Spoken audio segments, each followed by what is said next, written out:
I'm Sarah from The Upcoming. A pleasure to have you here with us in London for the film festival. If you could just begin with an introduction and tell us a bit about what people can expect from your film. Okay, my name's Ndiritu. I've made an experimental documentary feature called Becoming Plant. It's a film about psychedelics and a group of dancers that take them on camera, and we see what happens to them.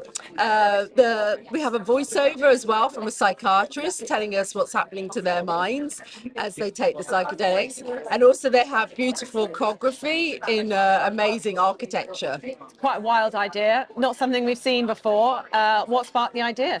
It came from this idea of thinking about mental health. I've been working around the word healing and the idea of healing for many years, especially since 2012 in my visual art practice, because I'm a visual artist. I do exhibitions at museums and galleries, but I'm also a filmmaker. This is my second film. My first film was a short, and that went to Berlinale, and this one is now in the London Film Festival.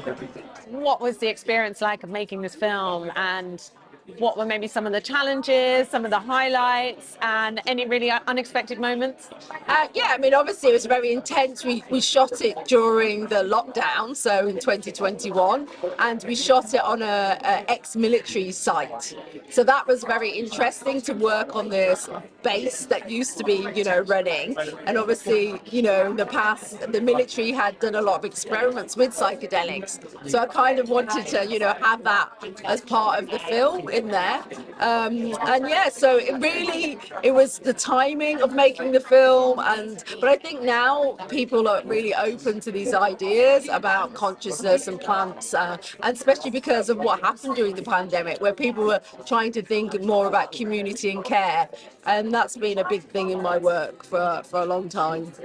In terms of your approach to filmmaking, have you developed your own style yourself? Do you think that you've taken influence from other filmmakers? Where did it all begin for you? Yeah, for me, I'm very interested in films from the 1970s, 1960s, 1970s. So it has a very specific look, especially my first film, that was shot and it looks like 1978. This film references that, but it's very cinematic because we also have an amazing soundtrack by Geiker. He's a London musician and DJ. And so, the complex nature of the voice of the psychiatrist talking about the brain, and having this electronic music soundtrack, and having these very cinematic images of the dancers naked in this architectural ruin, it all comes together. And so, there's part of it that really is like a documentary, and then there's part that is much more like a music video. And I think that's why they chose it, because, I'm having a new language for cinema in terms of these things. And that comes, I think, from being a visual artist, and thinking about things. And one of my teachers many years ago was Steve McQueen. And so I think that makes a difference, because I saw him in his career go from being just a visual artist to be obviously one of the biggest, film directors. And so it's nice. It's inspired me to think, okay, maybe I can do both, visual arts and film. And ultimately, what do you hope people are going to take away from watching your film?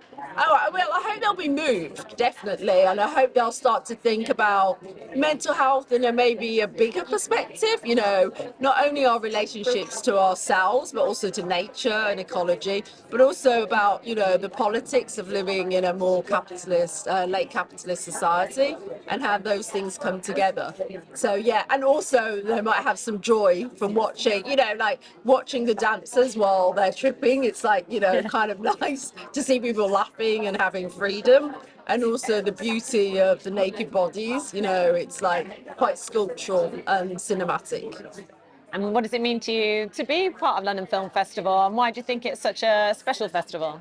Oh, for me, it's wonderful, to be here and just to think, wow, because there's so many groups of filmmakers that I've met, during the networking events. Also, to go to the cinema, and I just love it. I love the fact that, people still want to put money into film, and still, think that's a medium that can, is influencing people. But in this festival, you have such a wide range. Everything's from very commercial films, you know, all the way to more art house, you know, artist film, experimental. And I think that's why it's a great festival, because there's no hierarchy here. You know, it's just about great film and great cinema. That's all that matters.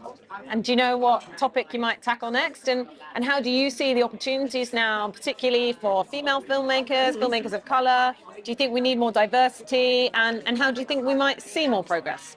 Well, for me, okay, so I've lived off grid for many years in lots of hippie communities. So my next film will be about the dark side of hippies, and it will be a feature fiction narrative. So I'm working on that slowly. And then, yeah, I think the festival, yeah, I think actually I've been surprised. It's been very diverse, you know, for me, like coming to all the events and seeing also a lot of young filmmakers and producers. And that, yeah, it's been great for that. You know, it has an international feeling as well, which I think is really important, especially after Brexit. You know, that, you know, the UK was still part of Europe, a part of the world. Yeah. Amazing. Thanks so much for sharing all that with us, and really have fun presenting your film here in London. Thank Thanks you. a lot. Cheers. Bye-bye.